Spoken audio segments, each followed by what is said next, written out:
I stared at my stalker for a few seconds, wondering whether or not he was joking.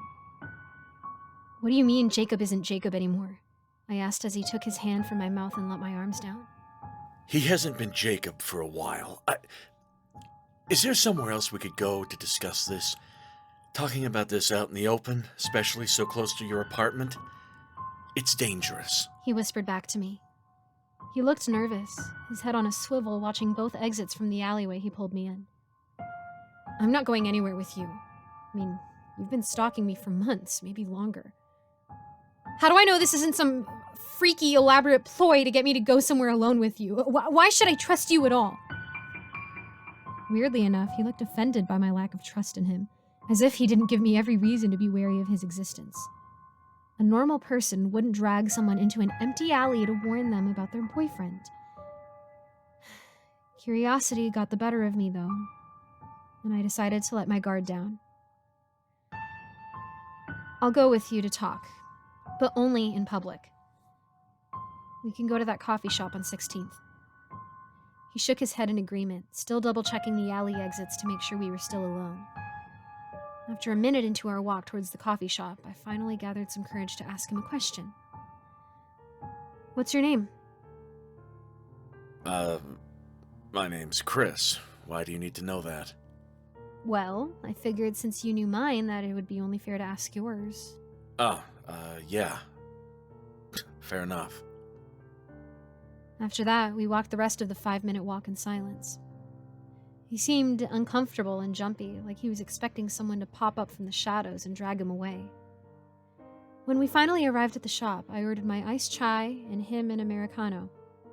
For some reason, this didn't really surprise me. Jacob had a fondness for Americanos too.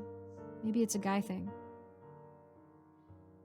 So, I started as we found 2 rusty chairs to sit outside. Why do you think there's something wrong with my boyfriend? He sighed and took a sip of his Americano. I don't think. He responded as he poured some half and half into his drink. I know. Have you heard of white lighters? Yeah, the supernatural healers from that witch show.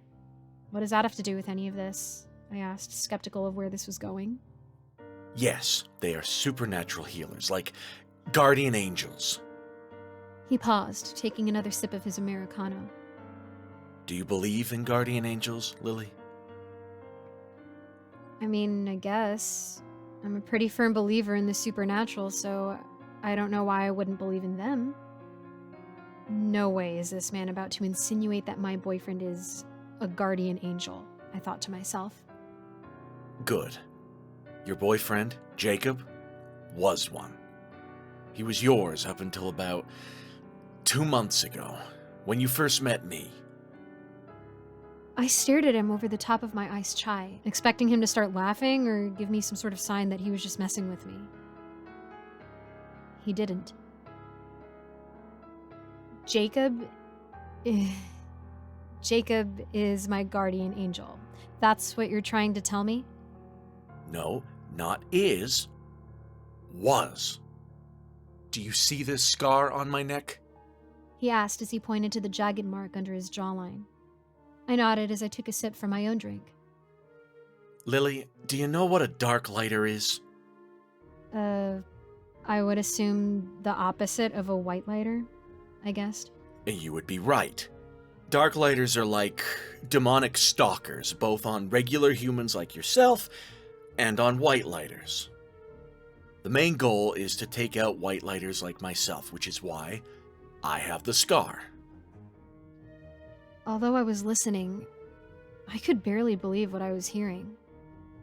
Jacob was your white lighter at first. He was sent to protect you, and the best way he could do that was to be by your side, by being your boyfriend. But being a guardian angel creates a big target on one's back. Okay, wait a second, I said as I snapped back into reality. You really want me to believe that my boyfriend was a guardian angel and that you are a guardian angel? I had to stifle a laugh as he shook his head, staring me down with a serious intensity in his eyes. Lily, have you noticed Jacob acting weird. Any new scars or bruises or bumps on his skin. Late nights out with some odd explanations. Honestly, I had noticed that Jacob had been acting odd recently. Ever since I told him about the first time I saw Chris. He never got angry with me, but he'd get increasingly stressed when I went places without him. I assumed out of worry for my safety. But what if that wasn't what he was worried about?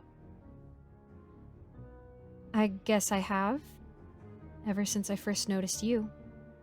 Exactly. Your boyfriend is the reason I have this scar on my neck in the first place. I noticed a twinge of anger in his statement, and I really couldn't blame him. I'd be angry if someone scarred me too. So why did he attack you then? I asked. My skepticism was still strong, but for some reason I had a feeling I could trust Chris. Seeing his scar and now noticing Jacob's weird behavioral patterns in the last couple of months. Look, I'll explain it to you in the simplest way I can. Like I said earlier, guardian angels have huge targets on their back for Darklighters. Some of them want Whitelighters killed, plain and simple. Others... He looked over his shoulder, lowering his volume to barely a whisper. Others see what some Whitelighters have to offer. When they're turned to the dark side, however they get them to turn, they use those strengths that Whitelighters have for their own reasons. Basically, it's good versus evil. Your boyfriend just couldn't defeat whatever Darklighter targeted him, and I guess Jacob had some redeeming qualities. Otherwise, he'd be dead. You wouldn't be far away from him. So basically this whole time you've been stalking me to make sure Jacob didn't kill me? No, we've been stalking Jacob. Sometimes I would make sure that you were safe on your own, yeah, but the main focus is him. He's corrupted. But he doesn't have to stay that way.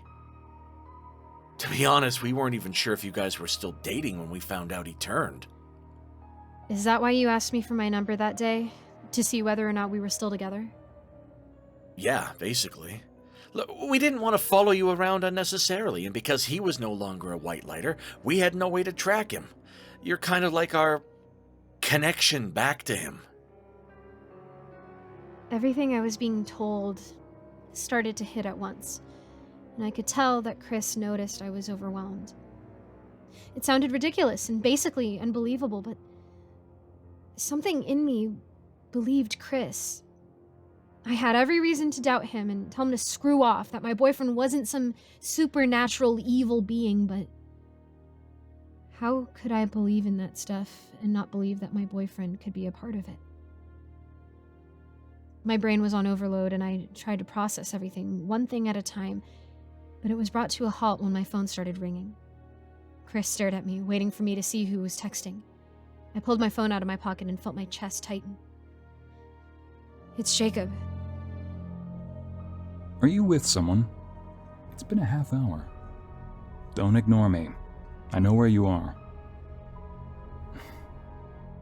I can find you whenever I want.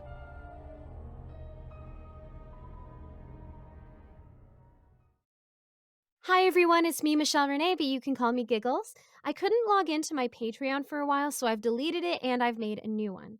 So now I'm finally back to giving a shout out to my patrons.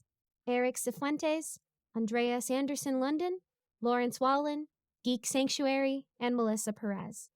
If you want to become a patron of mine or just donate a couple of bucks, there are links to my Patreon, Coffee, and I've also started a throne in case that interests anybody. So thank you so much for watching, and I hope to see you in the next video.